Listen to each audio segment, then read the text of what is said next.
In an early direct line, we talked about the dilemma faced by most human beings in our kind of society, which is the matter of making decisions.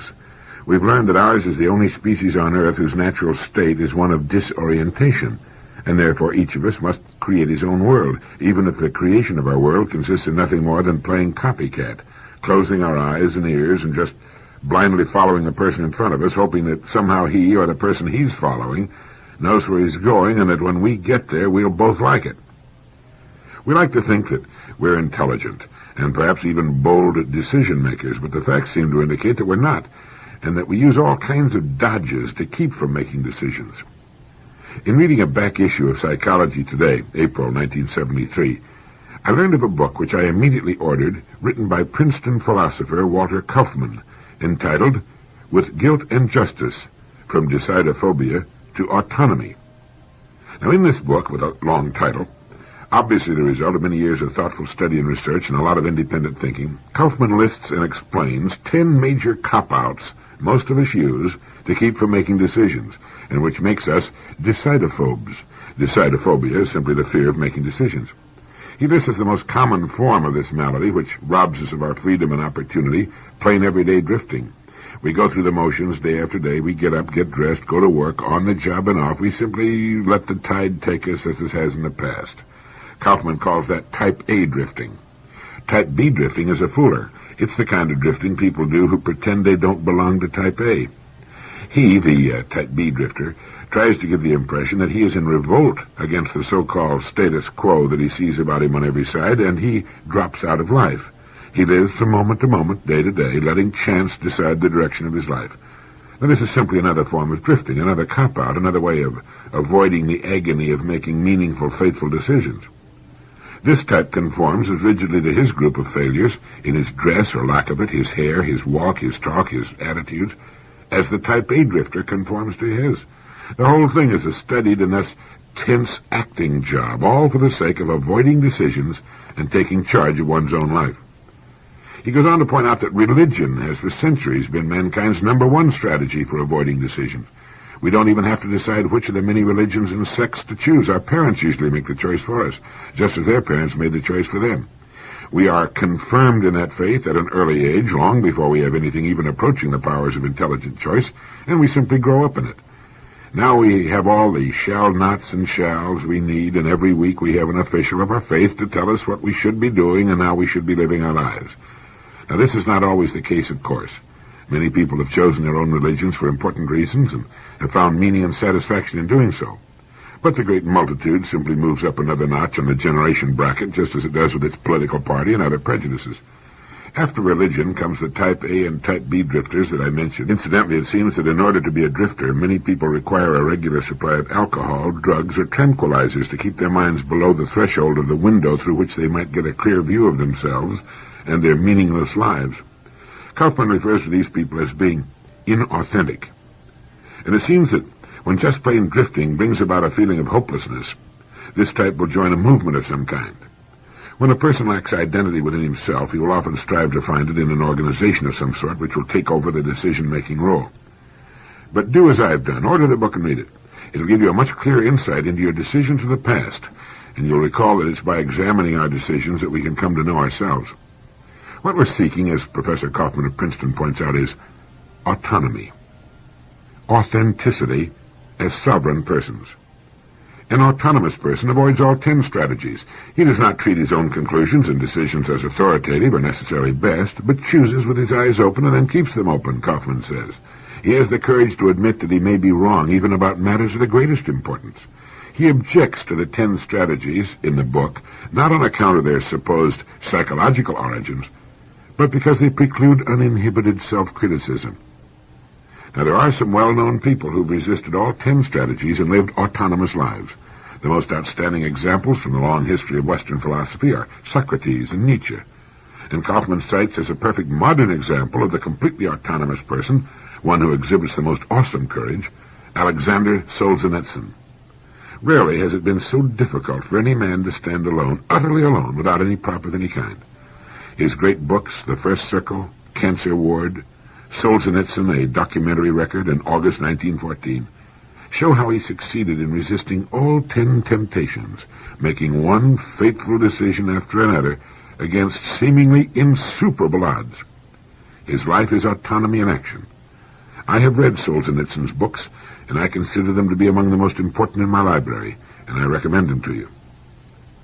How does one go about making decisions on his own, decisions calculated to bring him face to face with the best possible life for him? He goes by his gut feelings. He listens to the voice within, and he knows Thoreau was right when he said, if one advances confidently in the direction of his dreams and endeavors to live the life which he has imagined, he will meet with a success unexpected in common hours. It's the decision to live my life, not necessarily the lives of those I see about me.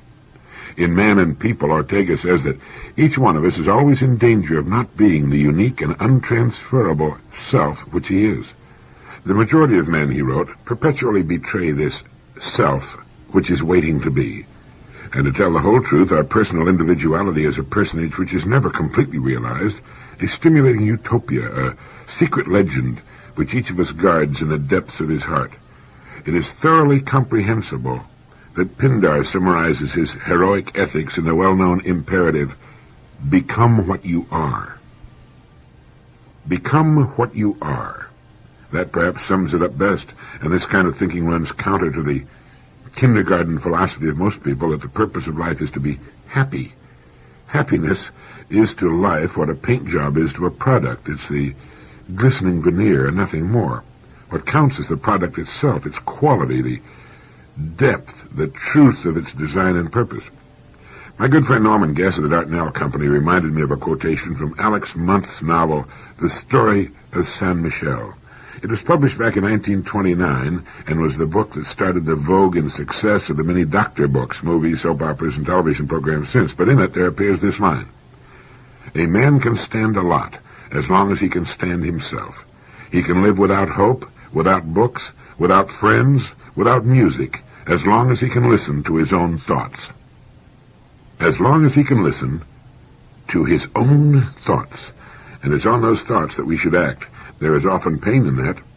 The birth pains of new birth, and perhaps an occasional sensation of falling, of being unsupported. It means not sitting and wallowing in our old beliefs, but moving out of them into new, fresh territory.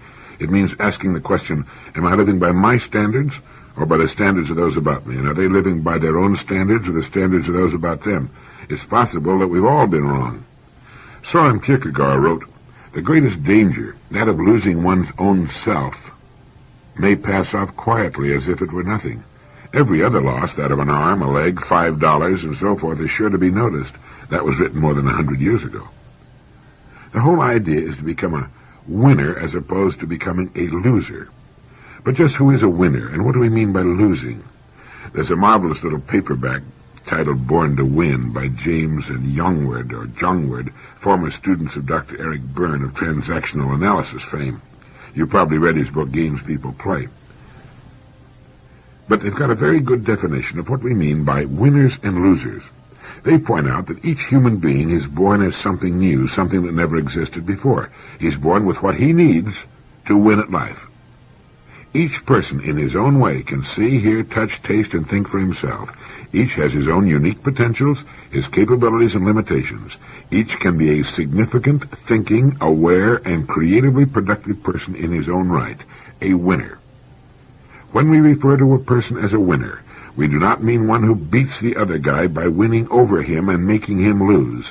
To us, a winner is one who responds authentically by being credible, trustworthy, responsive, and genuine, both as an individual and as a member of society, they write. A loser is one who fails to respond authentically. Few people are 100% winners or 100% losers. It's a matter of degree. However, once a person is on the road to being a winner, his chances are greater for becoming even more so. Winners have different potentials. Achievement is not the most important thing. Authenticity is. The authentic person experiences the reality of himself by knowing himself, being himself, and becoming a credible, responsive person. He actualizes his own unprecedented uniqueness and appreciates the uniqueness of others. They go on to write, he does not dedicate his life to a concept of what he imagines he should be. Rather, he is himself. and as such he does not use his energy putting on a performance, maintaining pretense, and manipulating others into his games. A winner can reveal himself instead of projecting images that please, provoke, or entice others. He's aware that there's a difference between being loving and acting loving, between being stupid and acting stupid, between being knowledgeable and acting knowledgeable. He does not need to hide behind a mask. He throws off unrealistic self-images of inferiority or superiority. Autonomy does not frighten a winner. Autonomy does not frighten a winner. It does not frighten a Solzhenitsyn, a Socrates. The ridiculous Watergate affair, which exposed to Americans and the world the venal inner workings of politics, would never have happened in the first place if a few insiders had had the guts to stand up and act like winners. In the book Born to Win, it's pointed out that everyone has moments of autonomy, if only fleeting. However, a winner is able to sustain his autonomy over ever-increasing periods of time. He may lose ground occasionally, he may even fail, yet in spite of setbacks, a winner maintains a basic faith in himself. A winner is not afraid to do his own thinking and to use his own knowledge. He can separate facts from opinion and doesn't pretend to have all the answers. He listens to others, evaluates what they say, but comes to his own conclusions. And while he can admire and respect other people, he's not totally defined, demolished, bound, or awed by them. A winner does not play helpless, nor does he play the blaming game. Instead, he assumes responsibility for his own life. He does not give others a false authority over him. He's his own boss and knows it. A winner's timing is right. He responds appropriately to the situation. His response is appropriate when it is related to the message sent and preserves the significance, worth, well-being, and dignity of the people involved. He knows that for everything there is a season, and for every activity a time to be aggressive and a time to be passive, a time to be together and a time to be alone, a time to fight and a time to love, a time to work and a time to play, a time to cry and a time to laugh, a time to confront and a time to withdraw, a time to speak and a time to be silent, a time to hurry and a time to wait. In describing losers, James and John would write, although people are born to win, they're also born helpless and totally dependent on their environment. Winners successfully make the transition from total helplessness to independence, and then to interdependence. Losers do not. Somewhere along the line, they begin to avoid becoming self-responsible. Their winning or losing is influenced by what happened to them in childhood.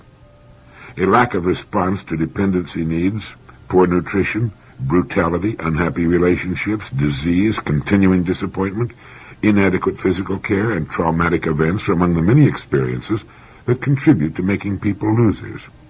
Such experiences interrupt, deter, or prevent the normal progress toward autonomy and self-actualization. To cope with negative experiences, a child learns to manipulate himself and others, and these manipulative techniques are hard to give up later in life and often become set patterns. A winner works to shed them. A loser hangs on to them. Some losers speak of themselves as successful but anxious, successful but trapped, or successful but unhappy. Others speak of themselves as totally beaten, without purpose, unable to move, half dead, or bored to death. A loser may not recognize that, for the most part, he's been building his own cage and digging his own grave, and is a bore to himself. A loser seldom lives in the present. He destroys the present by occupying his mind with past memories or future expectations.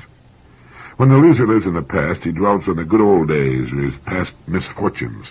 Nostalgically, he either clings to the way things used to be or bemoans his bad luck. He feels sorry for himself and shifts the responsibility for his unsatisfactory life onto others. Blaming others and excusing himself are often part of his games.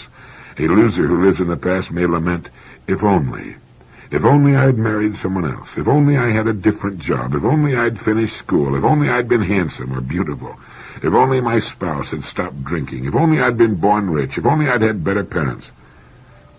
They go on to describe other characteristics of the loser, such as trying to live in the future or worrying about future catastrophes. It's a book worth getting and adding to your library. I think every member of your family will enjoy reading it. It helps determine whether we're among the winners or losers, and more importantly, what to do if we find ourselves in the wrong camp. The key word in our thinking and our conduct, in our goals and in our lives is authenticity. We need to become what we are. I imagine that teachers get sick to death of hearing people tell them how to educate their charges. Everybody on earth seems to be a self-styled expert on just about everything under the sun, including that most difficult and certainly most important calling, teaching. I'm one of them, and I confess that I don't know anything about teaching. But we're looking for answers, and that's the important thing. Socrates said that the important thing is to learn how best to live our lives. I'll buy that. But how does one teach others how they can best live their lives? He can't. It's none of his affair. But more than that, he cannot tell another person how best to live his life, any more than anyone can tell him how best to live his. But some things can be taught. They can be taught so that the person at the other end becomes so emotionally involved, so moved by what he's learning, that he realizes that what he has learned can be applied to his own life in the pursuit of the goals that are important to him. Now, trying to tell someone else how to live his life is like telling children that they must add the numbers 10 and 9 and keep adding just those two numbers so that they can keep getting the number 19 as a result. It's ridiculous. Instead, we teach them how to add so that they can then add any numbers that are important to what they happen to be doing. We teach them to read so that they can read anything they desire to read. But we often don't do the best job of telling them why it's so important that they become skilled in these exercises, why it's so important to a good life, a successful life. If we teach principles and explain why it is important that we understand those principles, what understanding them can mean in our lives and the lives of those dear to us, we teach at the same time a love of learning that will remain with a person all the years of his life. If we teach a person how to successfully sell a hammer, he can successfully sell anything. It's the principles of selling he learns. The product or service can be whatever he wants it to be. And his drive, the intensity he brings to his work, will be regulated by his goals, sometimes strong, sometimes weak, depending on what's going on in his life, and on whether or not he understands that he can reach the goals he establishes for himself and those he loves. Poor motivation almost always results from confusion as to what a person wants, and or self-doubt as to his capacity to really accomplish his dreams. It's difficult for a child raised in a ghetto who has spent 15 years or more living with failure on every side of him to really believe that he can have anything he can qualify for. It's hard for him to understand that even though his father and mother and aunts and uncles and neighbors have all failed, he can succeed. He can have what he wants in life. But if he learns the principles that are involved and understands that if they'll work for little things, they'll also work for big things, it can revolutionize his life. I found the answer to a problem that's been plaguing me for years. During the past century, knowledge has multiplied 1,000 times faster than during all the preceding ages of man, and knowing that to be a fact, I couldn't figure out why people didn't seem to get any smarter, why the 20th century, with all its wonderful breakthroughs in all fields of human knowledge, has been one of the most barbaric in man's history. Well, in his excellent book, Some Lessons in Metaphysics, Jose Ortega y Gasset reminds us that man by himself would never be a student, just as man by himself would never be a taxpayer. He must pay taxes. He has to study.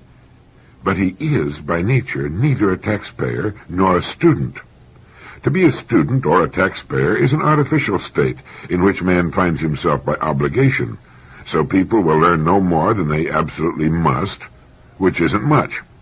Now, meanwhile, generation after generation, a frightening mass of human knowledge which the student must assimilate piles up, and in proportion as knowledge grows, is enriched, and becomes specialized, the student will move farther and farther away from feeling any immediate and genuine need for it. Each time there will be less congruence between the sad human activity which is studying and the admirable human occupation which is true knowing. And so the terrible gap, which began at least a century ago, continues to grow, the gap between living culture, genuine knowledge, and the ordinary man. Culture, or knowledge, has no other reality than to respond to needs that are truly felt and to satisfy them in one way or another. But the way of transmitting knowledge is to study, which is not to feel those needs. Therefore, culture or knowledge hangs in midair and has no roots of sincerity in the average man. Now, this culture, which does not have any root structure in man, a culture which does not spring from him spontaneously, lacks any native and indigenous values.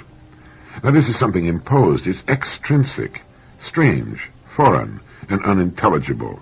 In short, it's unreal. Underneath this culture, received but not truly assimilated, man will remain intact as he was. That is to say, he will remain uncultured, a barbarian. And when the process of knowing was shorter, more elemental, and more organic, it came closer to being felt by the common man, who then assimilated it, recreated it, and revitalized it within himself. This explains the colossal paradox of these decades, that an enormous progress in terms of culture should have produced a man of the type we now have, a man indisputably more barbarous than was the man of 100 years ago, and that this acculturation, this accumulation of culture, should produce, paradoxically but automatically, humanity's return to barbarism. To say the problem might be solved by not studying at all would not be to solve the problem, but to ignore it. If a whole generation should cease to study, 9/10 of the human race then alive would die a violent death. To solve the problem will take a deep reform of study and the student. In order to achieve this, one must turn teaching completely around.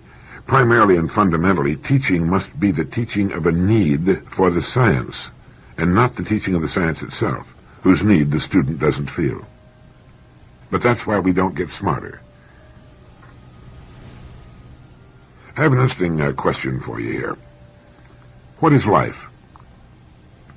This might be a question you'd like to bring up at the dinner table with the kids. What is life? You have a pretty good answer? There is a good one, and it was given to us by the same Jose Ortega y Gasset. It appears in his book, Some Lessons in Metaphysics, which we recommend. That's a book I think every thinking person should read 10 or 15 times, and I know you'll enjoy it. He wrote, "What then is life? Do not search far afield. Do not try to recall learned expressions of wisdom. The fundamental truths must be always at hand, for only thus are they fundamental. Those that one must go forth to seek are the ones that are found only in a single place, the particular, localized, provincial truths, the truths in a corner, not the basic ones. Life is what we are and what we do. It is, then, of all things, the closest to each one of us. Put a hand on it, and it will let itself be grasped like a tame bird. You can read for 20 years and not come up with something as true and basic and marvelous as that. Life is what we are and what we do. Life is what we do and what happens to us. Life is always a now, and it consists of what now is. The past and the future of your life have reality only in the now, and this is thanks to the fact that you now remember your past or anticipate your future. And in this sense, life is pure actuality. It is punctual, a point in the present, which contains all our past and all our future." And then Gasset would say to his students at the University of Madrid, "The purpose of these lessons is no other than to incite each of you to take care of your life, for you have only one, and that one is composed of a given number, a very limited number, of instants, of nows. To use that number badly is to destroy it, to kill a bit of your life. Nothing of what we do would be our life if we did not take account of it. Living is that strange, unique reality which has the privilege of existing for its own sake. All living is one's own living, feeling oneself live, knowing oneself to be existing, where knowing does not imply intellectual knowledge or any special wisdom, but is that surprising presence which one's life has for every one of us. Without that knowing, without that awareness, an aching tooth would not hurt us. The stone does not feel itself, nor does it know itself to be a stone. Toward itself, as toward everything else, it is totally blind. Living, on the other hand, is a revelation, a refusal to content oneself with being unless one sees or understands what one is, a become acquainted with oneself.